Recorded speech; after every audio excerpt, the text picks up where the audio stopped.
I said, I'm tired of hearing that. I said, I got news for you. We're going to win the game. I guarantee. Let's get right into the news here, into the nudes. So, Little Bada Boom's first order of business today, moving forward. Do you think that Aaron Rodgers should play in the first preseason game this Saturday? And if you were in the state of New Jersey, would you go to that game? I mean, I will be there. As a real fan of the team, I gotta go. And I will say this to all those celebrities, I was there when I looked Jake Paul in the eyes when he was sitting in the private section. He was sitting there, just came to watch Rodgers for the Jets. You're a Browns fan, buddy. Go to Cleveland, all right? Wow. It will be if you want to be I hope everybody's against the Jets this year. I'll be there, and I think Rodgers should not play until the season starts. Do not put him out there for a single snap, especially if you're not going to play the O-line. Like, you're going to play, like, the rookies and the young guys to get time. Maybe they let Tippmann get a few snaps because he needs to. But, Tyrod Taylor is going to be putting on a showing. And then I don't think they'll be playing Jordan Travis yet. I think his injury, they want to make sure he's still good. I think he just came back. His first practice was today. So I don't think he'll be anywhere near ready. And that's not a bad thing, essentially. But Rodgers should not play in a single preseason game, though. Just getting into that point that he shouldn't. He shouldn't see the field until the game starts. Yeah, I agree with you. I have nothing else to say other than don't let it happen where I'm there when Rodgers goes down twice. Just don't let that be the case. But, I mean, no injuries. Everybody's going to be healthy. Super Bowl on lock. And I say this, I don't wish injuries on any player. There's no player I would ever, in this league this year, I would never wish injury on any player. And that's, like, just deeply. It just ruins the season. I'd rather play a team that's fully healthy than and get a hard-fought win than have to, like, deal with some. I don't know. I just think it's stupid. I think injuries, it just sucks. It ruins the league, especially seeing who I think was it Greenlaw who went down last year for the Niners. One of the linebackers went down. Yeah, for the Niners. Yeah.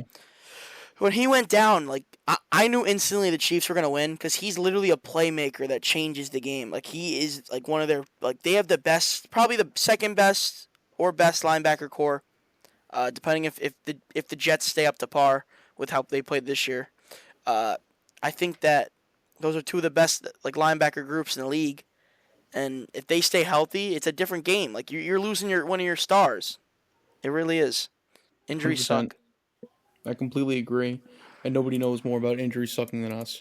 So in this preseason, obviously we have to shift expectations, knowing and hoping at least that as of Monday, Rodgers isn't playing.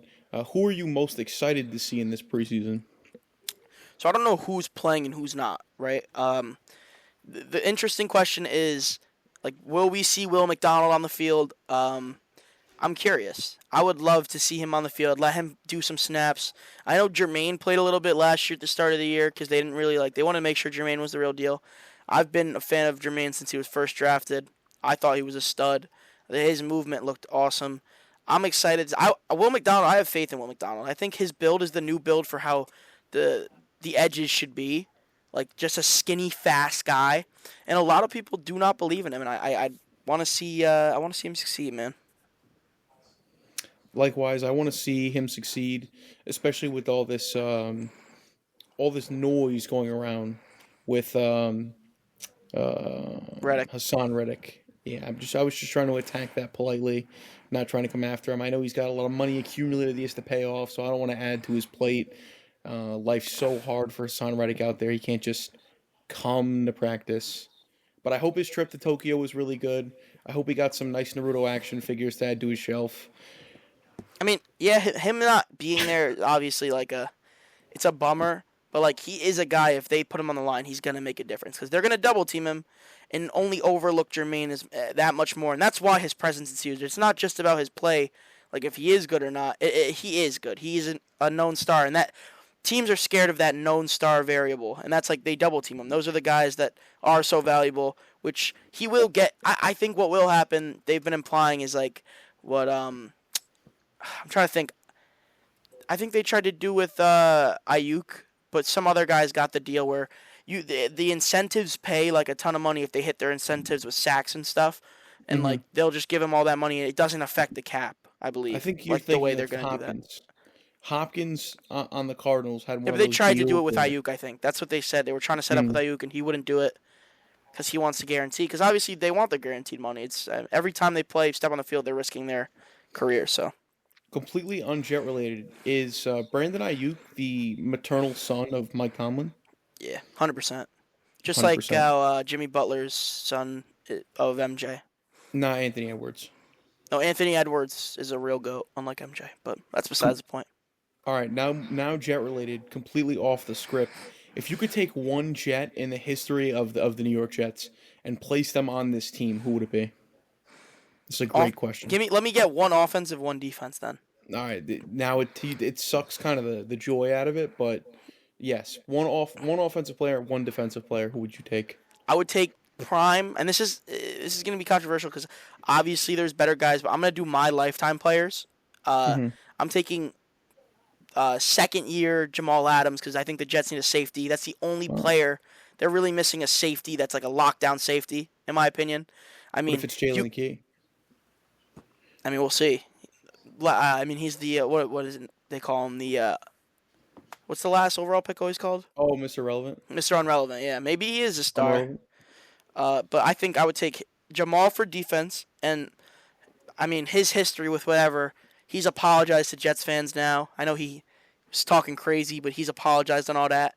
I would take him for defense, and then offensively, I'd have to take. Honestly, I'd take Mangold.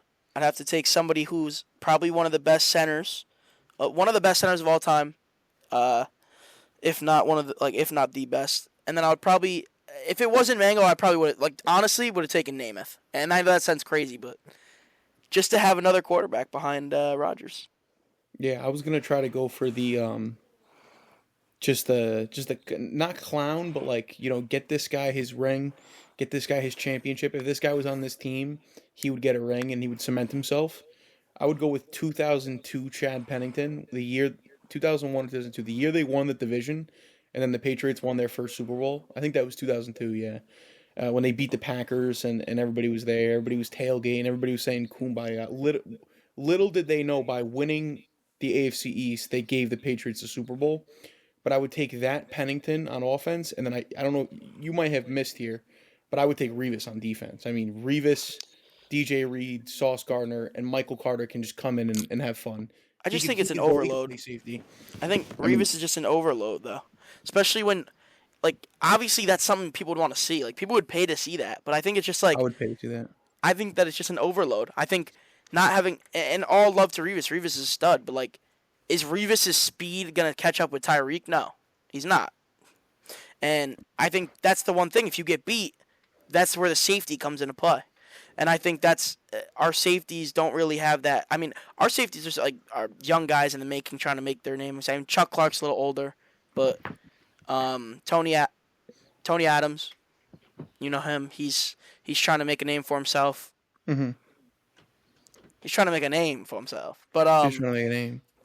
Yeah, but I think safety is the only position where it's really questionable. I mean, you're going out there. The only position that really changes from last year is Bryce Huff, and Bryce Huff is obviously a big, stab in the ribs. But I feel like with Jermaine becoming more of a name, and if Hassan Reddick does play, it's gonna leave the sides really open for Will McDonald, and then Quinnen. People are gonna forget Quinnen too. It's gonna become overlooking people. Yeah, they have 8 guys who can get to the quarterback. I mean, even when you blitz Quincy, I mean, he's going to do that. And hopefully we can blitz this year if we have a lead. We haven't seen any blitzing because they were saying the main reason is because we don't have no leads. They blitz always, and you see because they had 4 safeties last year, as in the play. Eagles. They blitzed a lot against the Eagles. They always blitz when they're on the negative 25, because they feel like their corners will take care of the work. When this team has the ability to blitz, it's dangerous. It's very dangerous. Because when they blitzed and Pharaoh Brown took it 75 yards. Pharaoh Brown is 75 years old. He was in Madden 2001 when Brady and Rodgers were rookies. But I thought that was a nice little question there. Another guy who we missed on, I could just add to the depth of the linebackers, David Harris. I mean, John Abraham's a guy I thought of. There's just a ton of people. Comment down below. Who would you add to this New York Jet team to make us win, to help us get to the Super Bowl? All right, so let's move on here. We got all this done.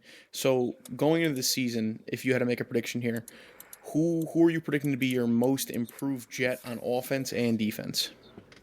I'll start with the defensive side of the ball. I would say most improved defensively has to be Will McDonald. I think Jermaine, I love Jermaine, but how much better of a season can he have when he had a great season last year? I think he's gonna improve, but his improvement this year is not gonna be as much of an improvement Will McDonald has to take to really stay on the team and be a solidified guy. I think that defensively it'll be him, and I think that hopefully our run defense is a lot better. I know we struggle sometimes in the run game because our cornerbacks are just that good, and we kind of just play a lot of just it just feels like not a lot of man sometimes. I don't know. Sometimes it just feels like even though they can, and I think Sauce should be tailing the best wide receiver on every team, and they're not letting him showcase how good he really is. But I think Will McDonald will show how good he is getting to the quarterback this year, and he'll have at least 6 sacks, which sounds crazy, but I think he will. And then I'll say offensively, on the offensive side of the ball, I would say most improved would probably be, I think, Lazard. And I know that sounds crazy, but I'm going to say Lazard.